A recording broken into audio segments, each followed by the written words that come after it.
Cross भी हमें बरकत दे सकता है। जब ज़मीनी ज़िंदगी में था तो खुदावंद तब भी बरकत देने की कुदरत रखता था, और जब वो सलीब पर है वो तब भी बरकत देने की कुदरत रखता है। स्वयं हम हवाला निकालेंगे, यूहन्ना की मार्फत लिखा गया अंजीली बयान सेंट जॉन उसका 19 बाब और उसकी 30 आयत में हम देखेंगे कि खुदा का कलाम इस तरह से है कि पास जब यीशु ने वो सिरका पिया तो कहा कि तमाम हुआ, और सर झुकाकर जान दे दी। कलाम अक़दस का पढ़ा सुना जाना, कबूल किया जाना हम सब के लिए बाइस से बरकत हो। आमीन। यहाँ पर हम सब जानते हैं, जिस तरह भी भाई जुवेद बता रहे थे कि अगर देखा जाए तो ये मीटिंग 9 बजे शुरू होनी चाहिए, लेकिन दुनिया के तकाजों से लेकर हम इसको 12 बजे शुरू करते हैं, क्योंकि यीशु मसीह टोटल 6 आवर्स लगभग स्लीप पर है। यानी इसके 9 से लेकर 3 बजे तक, जिस तरह भी खुदा के बंदा पास्टर डेविड भी बता रहे थे कि ये वक्त उनके स्लीप पर रहने का था। लेकिन स्लीप पर रहने के बावजूद, इतनी मार खाने के बावजूद, इतना कुछ सहने के बावजूद, जिस तरह भी बताया गया कि कोल्हू में जिस तरह किसी को पीसा जाता है, यीशु मसीह अपनी होशो-हवास में है। He is in his senses। उसने अपनी सेंस को लूज नहीं किया है। और हम सब जानते हैं कि जब वो ये छठे कलमे तक, जो कि फतहमंदी का कलमा है, इस तक वो पहुंचा है, तो खुदावंद ने कहा है कि तमाम हुआ। हम बेसिकली इस वर्ड पर आज बात करेंगे कि ये तमाम हुआ क्या है। इसके बेसिकली मैनी है द एंड द फिनिश, यानी कि जब हम कहते हैं कि तमाम हो गया प्रोसीजर, तो इसका मतलब है कि खात्मा हो गया है। लेकिन यहाँ पर खात्मा करने वाली जो शख्सियत है वो कोई ऑर्डिनरी शख्सियत नहीं है, वो मेरा और आपका यीशु मसीह है। वो यहाँ पर किसकी बात कर रहा है? कौन से मिशन की बात कर रहा है जो उसने फिनिश किया है? यहाँ पर अगर हम बेसिकली किसी इंसान को देखें तो इंसानों के जो प्लान्स हैं, प्रोग्राम हैं, वो कभी फिनिश नहीं होते। बहुत से नबी आए, पैगंबर आए, रसूल आए, औलिया आए, लेकिन वो इन गोल्डन वर्ड्स को अदा नहीं कर सके जो मेरे और आपके मसीहा ने ऑन द क्रॉस जाकर इन लफ्जों को बयान किया है। हम भी बहुत से प्लान्स रखते हैं, ऐसे ही है, हमारे बच्चे बड़े हो, हमारे पास घर हो, कोई भी प्लान हो सकता है, लेकिन हम में से कोई ये गारंटी नहीं दे सकता कि ये प्लान्स पूरे होंगे।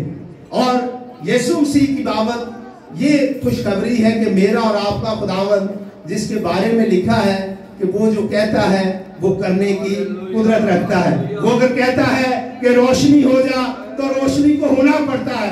वो जब किसी अंधे से कहता है कि तू बीना हो जा तो उसे देखना पड़ता है।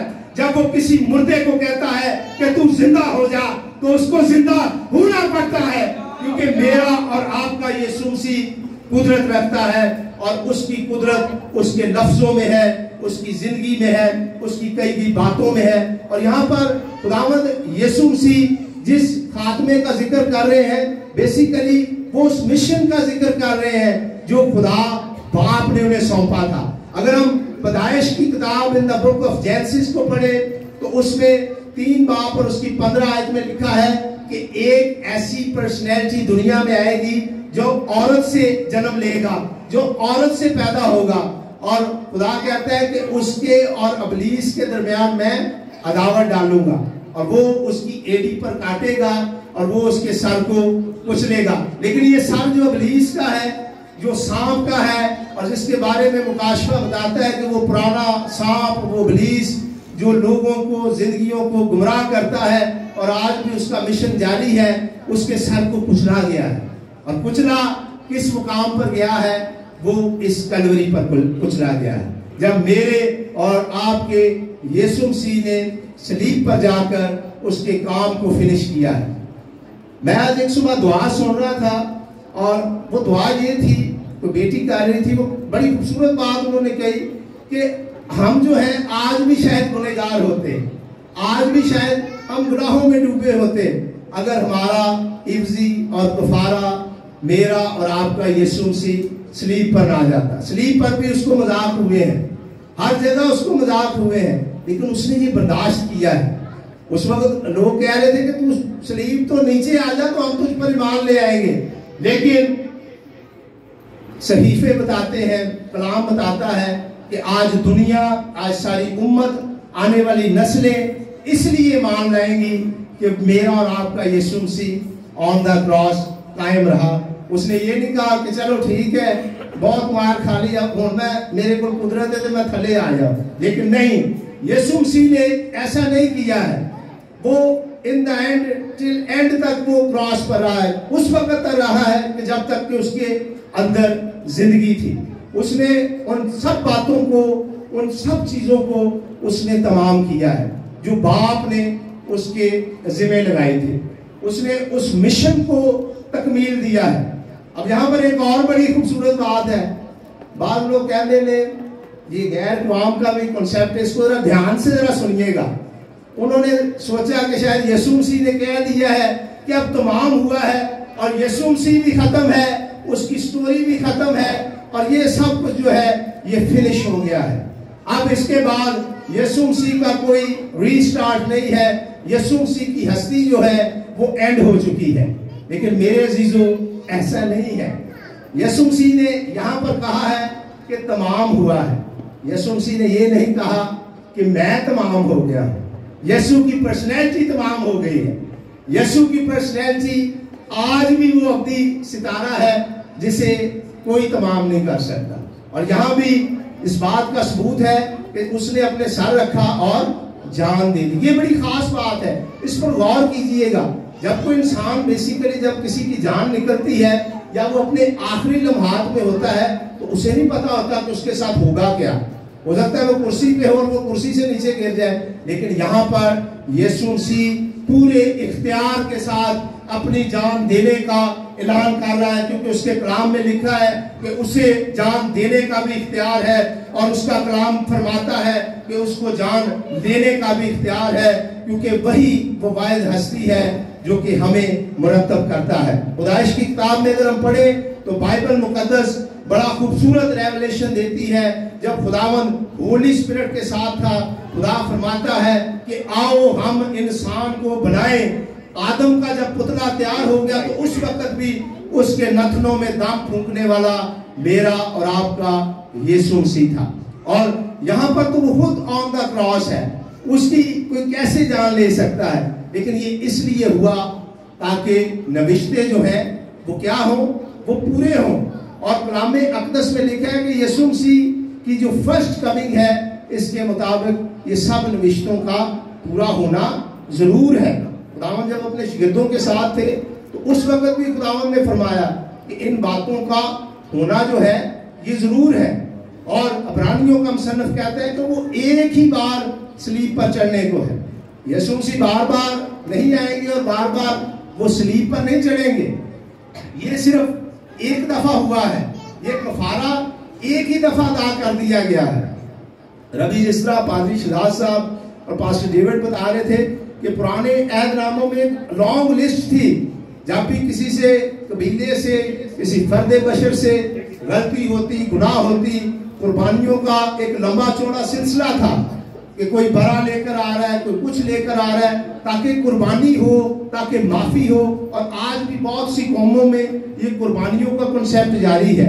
मगर यीशु मसीह इसलिए सलीब पर गया ताकि वो इस कुर्बानियों के सिलसिले को एक ही बार अपनी कुर्बानी देकर खत्म कर दे। और कलाम में लिखा है कि वो अपना ही खून लेकर गया। और ताकि क्या हो, कौन सी खलासी उसने दिलाई है हमें? उसने हमारी अब्दी खलासी दिलाई है। अब्दी का मतलब समझते हैं, यानी कि अटर्नल रिहाई जो है वो खुदावंद ने हमें दी है।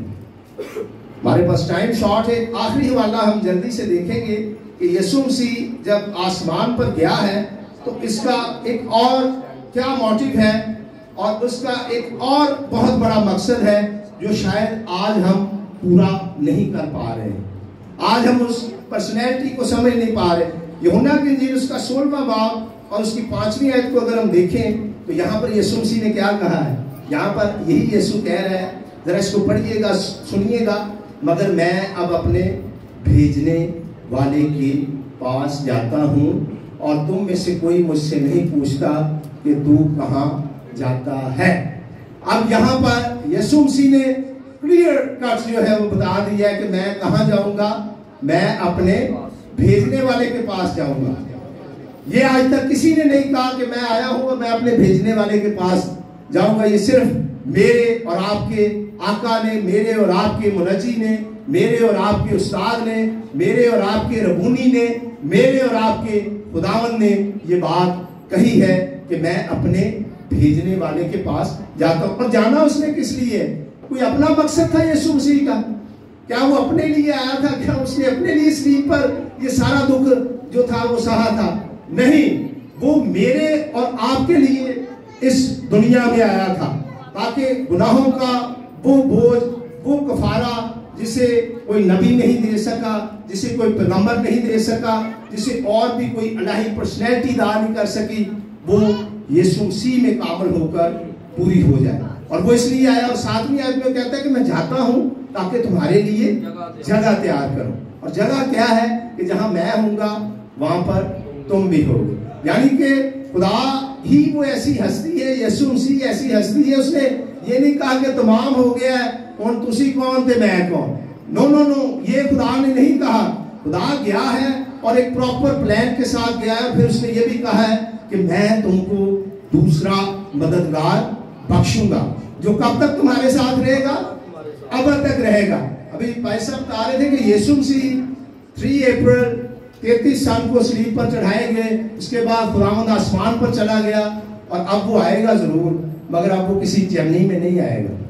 अब वो दोबारा सलीब पर चढ़ने के लिए नहीं आएगा। अब वो आएगा तो अगली आयतों में इसको पढ़िएगा घर जाकर, वो अदालत के लिए आएगा, वो गुनाह में डिफरेंस करने के लिए आएगा। और सबसे खास बात जो कि हमारे लिए जरूरी कि वो उनको लेने के लिए आएगा जो उसके खून खरीदे हैं, जो उसके कलाम पर चलते रहे हैं, जो उसकी बात मानते रहे हैं, जिन्होंने अपनी सलीब उठाई है। जैसे कि यीशु मसीह ने कहा कि जो कोई मेरे पीछे आना चाहता है वो अपनी सलीब उठाए और अपनी खुदी का इनकार करे, तो वही मेरा शिगिर्द होगा। उन्हें ये नहीं कहा जी बड़ी गड्डी होएगी या बड़ा बंगला होगा तो वो मेरा शिगिर्द होगा, मैं उससे खुश होऊंगा। बल्कि उसने ये कहा है कि जिसकी रास्तबाजी फकीयों और फरीसियों से ज्यादा होगी वही मेरे साथ बादशाही करेगा। खुदावंद हम सबको बरकत दे।